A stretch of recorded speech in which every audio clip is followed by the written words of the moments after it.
sua Bíblia no livro de 1 Crônicas, capítulo de número 13, onde nós iremos ler a palavra de Deus. O Senhor me dera esta mensagem agora à tarde, quando eu estava lendo ali, ou quando eu estava estudando a palavra. O Senhor me dera esta mensagem. Então abra a sua Bíblia aí, livro de 1 Crônicas, capítulo 13. Quem achou, diga amém. Amém. Glória a Deus. Então vamos ler a palavra de Deus. Diz assim a palavra do Senhor: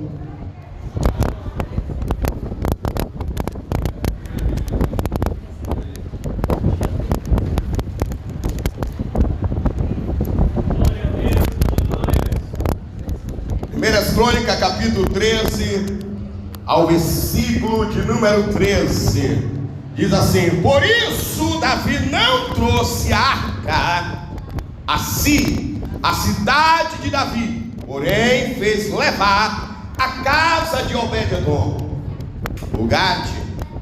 Amém? Vou ler mais uma vez. Por isso Davi não trouxe a arca e a cidade de Davi, porém o fez levar a casa de Obed-edom, o Gade. Você crê nesta palavra? Então só você que crê nesta palavra tem convicção e certeza que ela vem da parte do Deus de Israel. Você vai repetir após mim em alto e bom som. Aleluia. Por isso pode ser melhor, a igreja está cheia, está lotada. Por isso Davi trouxe a arca. Perdão, por isso Davi não trouxe a arca a si, a cidade de Davi, porém fez levar a casa de Obed-edom. Você crê nesta palavra? Se você crê, aplauda bem forte, glorifica, exalta, engrandeça a palavra de Deus. Aleluia. Pai querido, nesta noite glorifica o teu nome, exalta o teu nome, manifesta o teu poder e a tua graça. Eis aí a tua igreja te glorificando, eis aí a tua igreja exaltando, enaltecendo o teu nome. Ah, Senhor, que eu venha diminuir, mas que o Senhor venha aparecer nesta noite, e que nesta noite a tua palavra ela vai e produz resultado para o qual está sendo mandada, em nome de Jesus. Podeis aceitar, igreja. Amados, toda reverência ela é pouca. Então vou pedir com gentileza, se você puder, fique sentado ao seu lugar. Você que tem filho, discipline ele próximo de você, para que você venha entender, compreender as Escrituras Sagradas. Amém, igreja? A Arca da Aliança foi um objeto sagrado dos hebreus na antiguidade. Era um baú de madeira de acacia, revestido de ouro, que guardava os 10 mandamentos, o cajado de Arão e parte do maná. A Arca da Aliança era um símbolo da presença de Deus. Com o povo de Israel era levado para a frente do exército israelita durante as batalhas, na crença de que a sua presença garantia a vitória. Nós sabemos, amados, que a arca ela foi constituída pelo próprio Deus. Quando Moisés estava lá no Monte Sinai, o Senhor ele se revela a Moisés para entregar ele aos 10 mandamentos. E logo mais o Senhor revela-se a Moisés para que Moisés pedisse que fizesse uma arca. E esta arca seria simbólica. Ela representava a presença de Deus diante do povo hebreu, diante do israelita, peculiarmente diante do exército de Deus, quando fosse combater ou lutar contra os seus inimigos. Muito bem, a arca foi levantada, construída, foi dada a ordem de que forma deveria cuidar-se daquela arca. Ficaria na tenda da congregação, e só os levitas consagrados, separados. Ei, já vai prestando atenção e escutando, para você entender. Só os levitas consagrados, separados, e os sacerdotes que poderia cuidar e trazer a arca. Nós lembramos de uma passagem extraordinária, que essa passagem nos lembra quando o Rio Jordão, quando o povo de Israel, com a sua liderança Josué, foi atravessar o Rio Jordão. A Bíblia diz que ele coloca os levitas e os sacerdotes para diante de Israel. E quando eles pisam, eles estavam com a arca, e quando eles pisam a sua planta dos seus pés na margem do Rio Jordão, nas águas, as águas começam a se abrir. Ali Deus estava dizendo: estou presente no meio de vós. E se eu estou presente no meio de vós, evangelista Joel diz, eu faço proezas, eu faço milagre de forma extraordinária. Muito bem, a Bíblia nos diz, irmãos, que o tempo se passa o governo de Josué, se passa os governos, e vem o tempo dos juízes na terra. E certo dia a arca está no templo, aos cuidados do sacerdote Eli, e aos cuidados dos seus filhos, também sacerdotes e levitas, que servia no templo. E a Bíblia diz que nesta época Israel está em desobediência, Israel está em decadência. Ele já vai ouvindo, porque para você receber da parte de Deus é necessário a sua vida estar constituída sobre o altar. Pastor, que altar é esse? É o altar a qual o Senhor agora está pregando? Não, é o altar da sua vida espiritual, é o altar da sua intimidade com Deus, é o altar da tua vida permanente com Deus, é o altar da obediência, é o altar da prática, da ação da palavra de Deus. Aleluia, quem está entendendo, diga glória a Deus. E a Bíblia nos diz, irmãos, que é chegada a época do sacerdote Eli, e é chegada a época dos seus filhos Ofni e Finéias, que estão em desobediência e calamidade, estão desobedecendo. Deus está se aborrecendo, e os filisteus, ele trava a guerra com Israel. E quando ele trava a guerra com Israel, Ofni e Finéias diz: vamos levar a arca, porque a arca representa a presença de Deus missionária deles, e eles pegam a arca para levar. É óbvio que o mesmo Deus falou que a arca representava a sua presença, a arca era um sinal da presença de Deus, a arca era um sinal que Deus estava indo diante do seu povo. E Ofni e Finéias, quando ele pega e leva a arca, por não estar com a vida perante o altar, por não estar com a vida em comunhão, em concordância com o céu,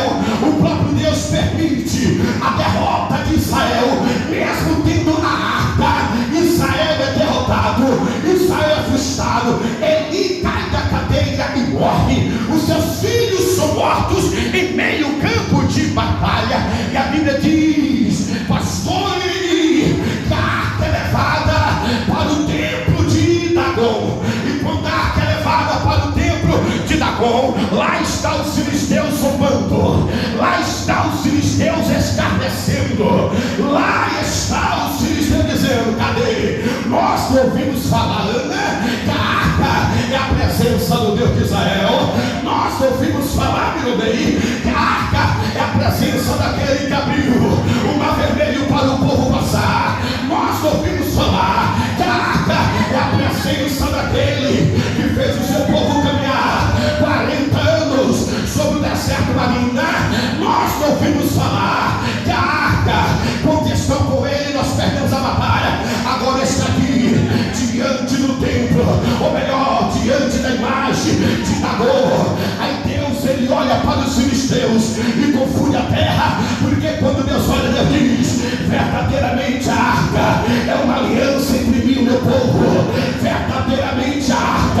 é um sinal entre meu povo, mas este sinal, esta aliança, ela só prevalece se o meu povo tiver na mesma posição, na mesma fiação, na mesma ligação e do espírito de obediência luciana. Mas eu vou mostrar para você, filisteu, que a arca é algo peculiar, que a arca ela é sagrada, não é qualquer objeto.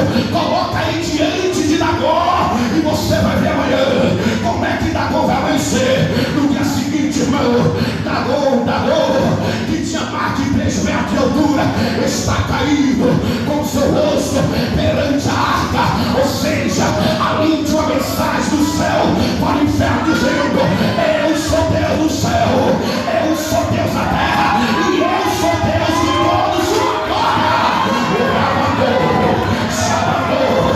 Rabanduí, que me ligou. Ei, está entendendo esse negócio? É apenas o início.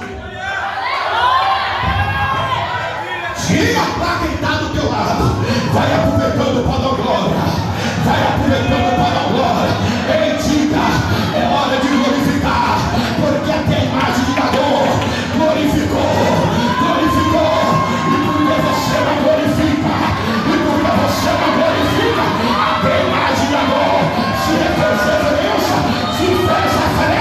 e porque você não tem referência na casa de Deus. É só o início.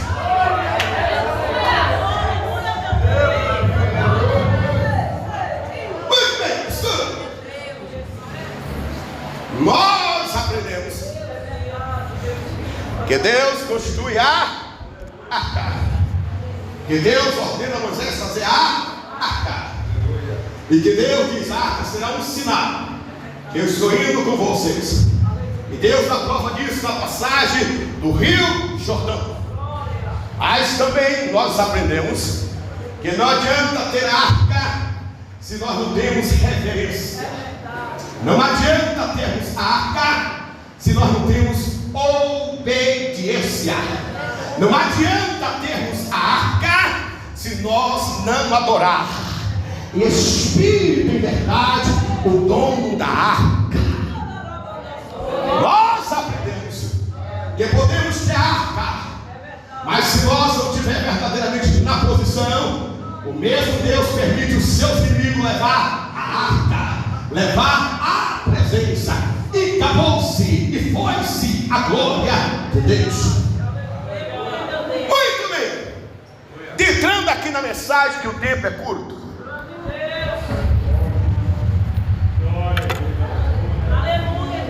Nós lemos uma palavra no início que dizia: por isso Davi não trouxe a arca a si, a cidade de Davi e Jerusalém, porém fez levar a casa de Obed-Edom.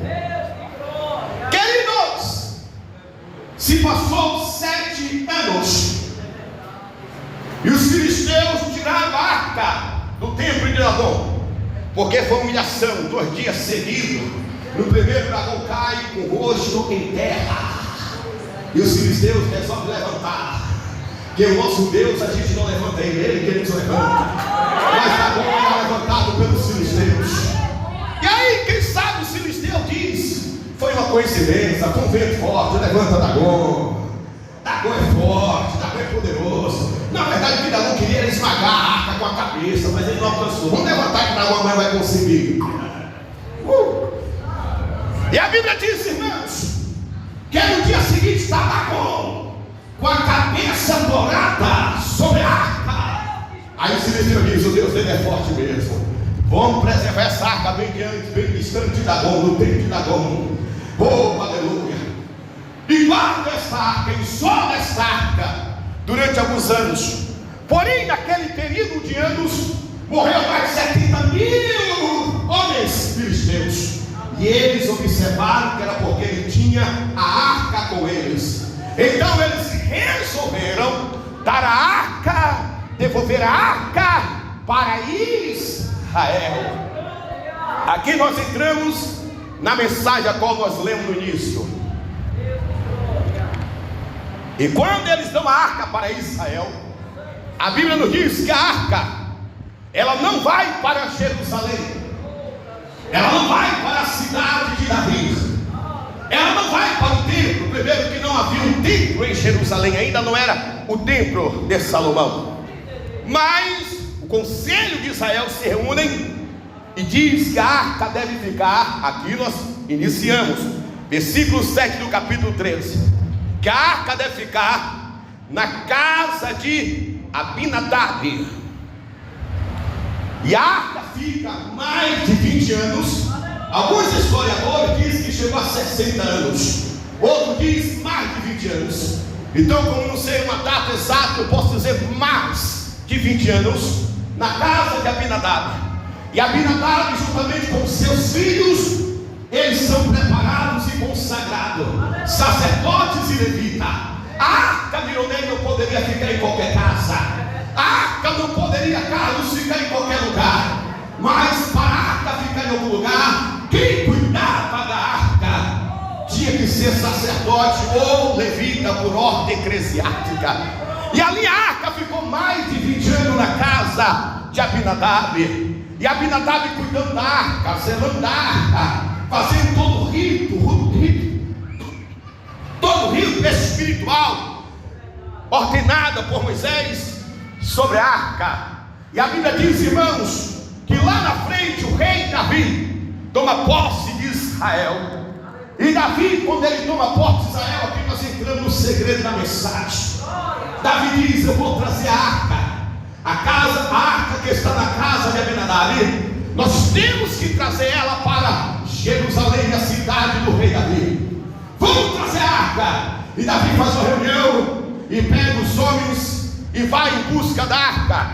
Queridos, uma coisa eu quero chamar a atenção: a arca na casa de Abinadab, ele não teve muitas grandes proezas, ele não teve muitas grandes prosperidades. Ei, aqui me chama a atenção de uma coisa: não adianta dizer Deus está na minha casa e não saber cuidar da presença dele. É óbvio que hoje nós não colocamos uma arca dentro da nossa casa como referência dizendo que é Deus. Mas eu posso dizer, igreja, que aonde tem alguém que diz eu sou crente, batizado ou não batizado, mas eu aceitei Jesus e confessei, aleluia, há uma arca dentro da sua casa, que é a presença real desse Deus. Mas não vai acontecer milagre, não vai acontecer proezas, não acontecerá coisas maiores se você dizer Deus está na minha casa, a presença de Deus está na minha casa, o Pai, o Filho e o Espírito Santo está na minha casa, e você não respeitar a presença do Pai, a presença do Filho e a presença do Espírito Santo, e você não se colocar na posição de um levita, adorador pela presença dele, ou na posição de um sacerdote dentro da sua casa. Quem está entendendo este negócio? Abinadab era sacerdote, os seus filhos eram levitas, mas não tinha um zelo peculiar pela arca, e provo isso para você agora. O Senhor está mandando dizer para 3 pessoas aqui: cuida da minha presença na tua casa, não despreze a minha presença na tua casa, não faça descaso de mim dentro da sua casa. Eu não só estou na hora do culto, você vai e ele chega primeiro do que você na sua casa, e porque ele tem que ouvir os palavrões dentro da sua casa, e porque ele tem que ouvir o xingamento dentro da sua casa, e porque ele tem que ver devassidão dentro da sua casa. Cuide da presença de Deus, cuide da arca de Deus dentro da sua casa. Eu não entendo, pastor. Estou há 10 anos na igreja, não mudo do patamar. Estou há 20 anos na igreja, não consigo prosperar. Estou há 50 anos dentro da igreja, não tenho dom de nada. Eu sou cego. Não cego, não estou falando de magrícia. Magricela, não estou falando magricela, não sei se eu estou falando certo. Estou falando de uma pessoa esteticamente, uma pessoa magra. Não é preconceito não, irmãos. Bem-aventurado aquele que tem tudo ali no lugar certo. Não estou falando de pessoa, não é disso. Quem está entendendo? Eu estou falando de pessoa pessoa seca espiritualmente, pessoas que não têm desejo, pessoas que não aceiam, pessoas que não têm vontade de adorar, pessoas que não têm vontade de sentir esta presença, esta graça. Nada dá certo, parecendo que a pessoa faz um plano e tudo vai dando errado, tudo vai dando errado, mas a presença de Deus está lá, segundo a palavra dela, segundo a palavra dele. Deus está na minha casa, Deus está na minha morada. A arca também estava na casa, aleluia, mas não teve êxito. Tinha alguma coisa errada com a arca ou com a casa? Com a casa. Israel perdeu a guerra por causa da arca ou por causa de Israel? Por causa de isso. Quem está entendendo o negócio? Eli e Ofra e Finéias, Israel perdeu a guerra por falta da presença da arca? Não, por causa da sua vida particular, que Deus não se agradava. Quem está entendendo, igreja? A arca está agora, só tenho 10 minutos para terminar e passar o que Deus mandar. A arca estava na casa de quem? A arca estava na casa de Abinadab, sacerdote, seus filhos levitas, mas não teve grande êxito. É óbvio, irmão, que Abinadab era bem visto.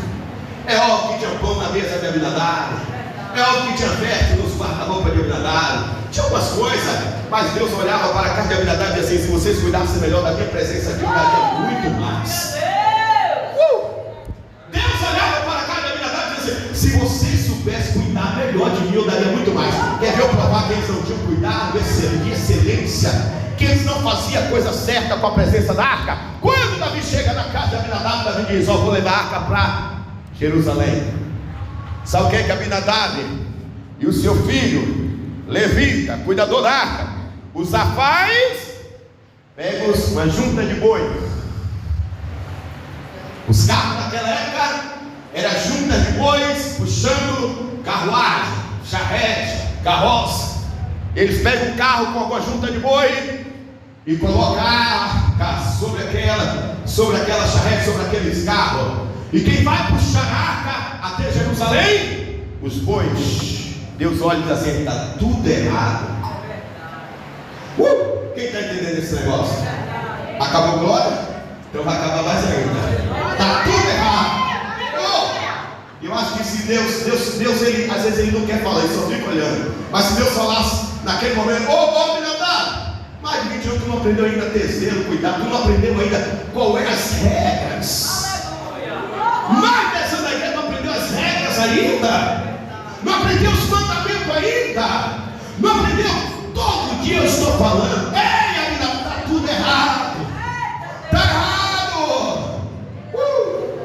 A Bíblia diz, irmãos, que eles colocam a arca sobre as juntas de boi, chamado carros na época, e lá vai a arca, aleluia, e levaram a arca de Deus da casa de Abinadab sobre um carro novo.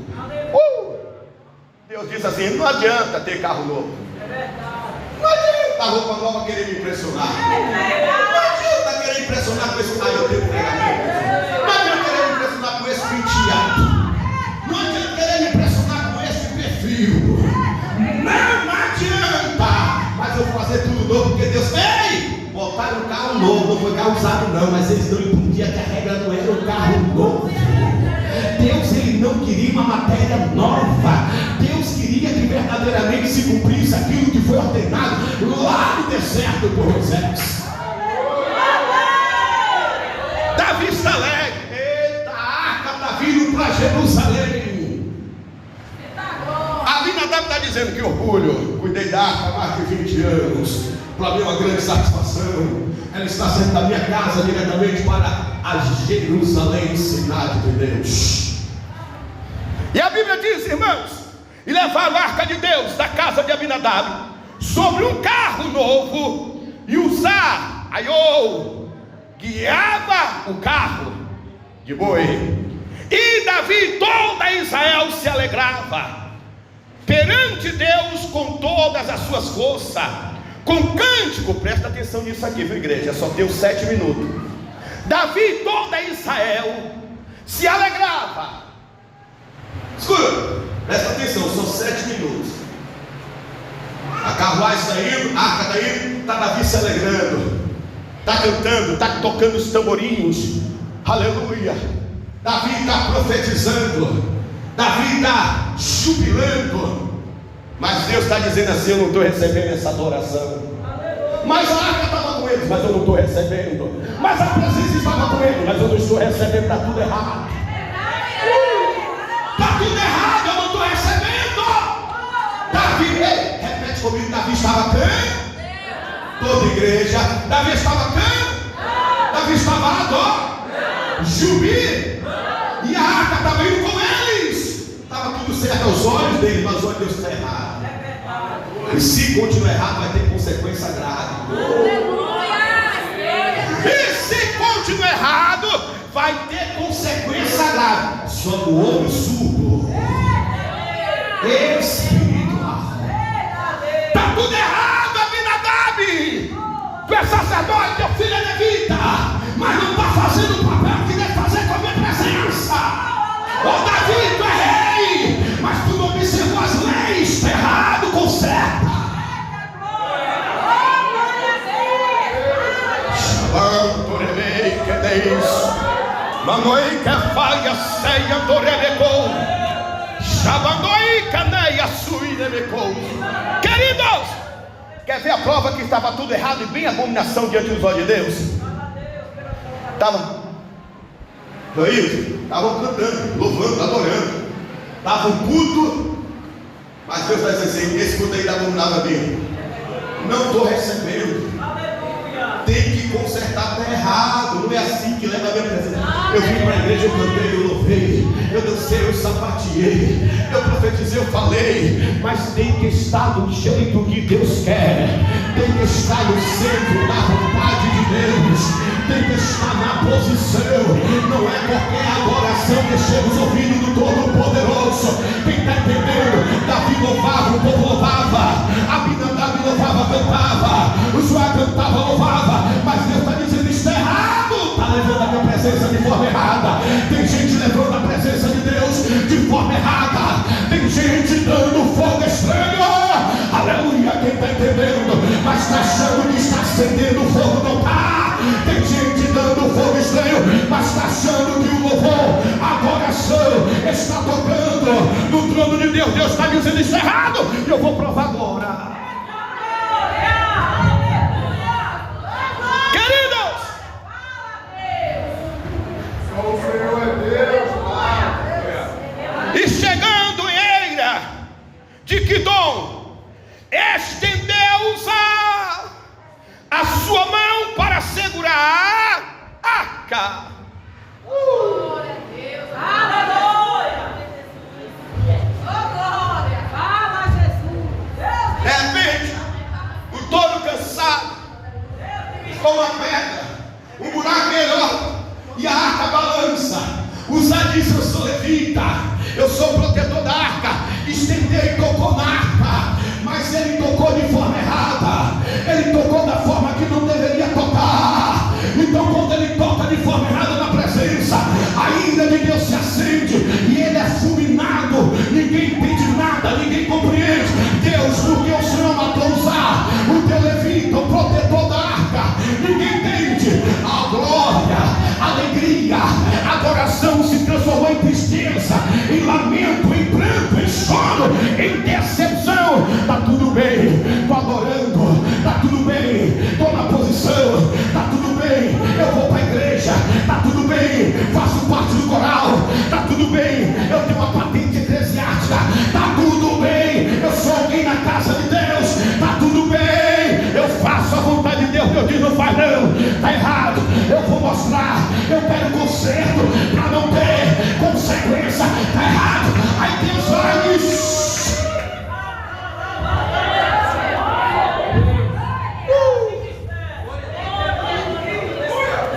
se Deus usasse como fez naquela época, todo dia tinha adorador caindo no meio do tempo, mas não era arrebatado, era partindo diretamente para as eternidades. Queridos, o que estava errado, eu fecho a Bíblia. Só tenho 2 minutos. Errado. Você lembra que no início, mesmo falando com eloquência, você vai lembrar que eu falei que a arca era para ser cuidado pelo sacerdote. E quem foi ordenado levar a arca? Os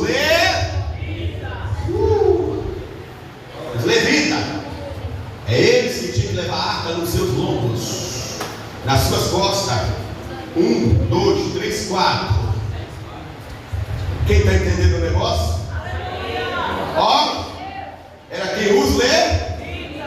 Mas quem estava levando a arca era quem os bois. Está tudo errado. Quem era para levar não era para levar. E quem era para levar não estava levando. E quem não era para levar estava levando. É verdade. Deus falou que está errado. Quem tem que levar é você. Agora ele viu que ainda ele tinha que tocar. Deus falou: não me toque não. É como eu disse: Deus falou: não me toque não. Não me toque. Me tocar pode. Tudo errado, igreja. A ordenança é dos levitas. Está vendo, levita, a responsabilidade? É vocês que têm que trazer a arca, a presença. Então, se trazer de qualquer jeito, está sujeito. Está vendo, pastor? É o Senhor quem traz a arca. Se trazer de qualquer jeito, está sujeito. Está vendo, igreja? É você que tem que trazer a arca. Eu entendo, missionário. Tem pessoas que ficam querendo que os outros carregar a arca por ele, para ele receber a bênção pelos outros. Ele não quer carregar. O Zá não quis carregar, jogou a responsabilidade para os bois, para a carruagem. Tem gente que não quer carregar na presença de Deus, não. Eu não dou lugar. Não quero ser batizado. Quer oportunidade, eu não quero oportunidade. Quer cantar, eu não quero cantar. Quer pregar, eu não quero pregar. Quer fazer alguma coisa na casa, eu não quero. Mas eu quero que seja abençoado quando você colocar a mão na minha cabeça. Eu quero ser abençoado através dos teus joelhos. Eu quero ser abençoado através das tuas orações. Eu quero ser abençoado através do teu jejum. Eu quero ser abençoado através das tuas campanhas de oração. Tem gente dizendo: eu não quero levar a presença de Deus comigo, mas eu quero que alguém leva. Então quando tu resolver tocar na presença e não tiver preparado, cuidado, a consequência é muito grande. Ei, Davi fica triste e diz: não vai mais para Jerusalém. Não sinto-me indigno de trazer a arca para Jerusalém. Para onde a arca vai? Leve para a casa de Obed-edom. Alguém diz: mas a casa de Obed-edom é a casa das pessoas mais pobres. A casa de Obed-edom é o homem mais pobre de Israel, é a família mais carente de Israel. Eu vejo Davi dizendo assim: o que deu com isso? Deus está dizendo: não vai para a glória de Jerusalém. Não é hora dela entrar em Jerusalém. Ela vai para a casa de Obed-edom. Quem era Obed-edom? Era um simples adorador que não tinha aparência, não tinha formatura, não tinha formosura. Quem era Obed-edom? Era alguém que ninguém dizia: eu quero ir na casa de Obed-edom. Não. Lá quando eu chego na casa de Obed-edom, não tem nada para comer, não tem nada para beber, não tem um banquete, não tem uma refeição. E quando se fala Obed-edom, a gente lembra logo do povo mais pobre de Israel. É um homem sem cultura, é um homem que não é culto. Mas enquanto muitos estavam olhando para Obed-edom como qualquer um, como alguém desprezado, os olhos de Deus estavam esquadrinhando. Os olhos de Deus estavam esquadrinhando. Os olhos de Deus estavam sondando. Como Obed-edom colocava o joelho no chão e começava a orar pela paz em Jerusalém. Como Obed-edom colocava o joelho no chão e começava a orar por todo de Jerusalém, de Israel. Obed-edom, ele tinha um caráter extraordinário. Obed-edom, ele era um adorador. Ele não adorava pelo que ele tinha, ele não adorava porque tinha uma arca dentro da casa dele, mas ele adorava em espírito e verdade. Aleluia. E Deus diz: é na casa dele. Ei, a arca só ficou 3 meses, não ficou 3 anos, não ficou 20 anos ou mais 3 meses. Mas a palavra nos diz, Mironei, que dentro de 3 meses a arca na casa de Obed-edom, ele prosperou muito mais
aí, não?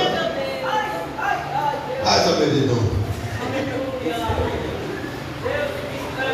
3 meses depois. Vai onde? Na casa de bênção. Hoje lá em casa de bênção. Lá tem presença. Deixa eu entrar, mas não. Cheguei. Meu sapato novo. Deixa. Quem está entendendo o mistério de Deus? Aonde tem a presença. E quem quer essa presença busca ela. Aí tem canto reverência. Eu é como o Ramacei. Termina aqui a mensagem. Eu é como o Ramacei. Termina aqui essa mensagem. Oh, Ramando e Kefano, oh, aleluia. Termino aqui esta mensagem.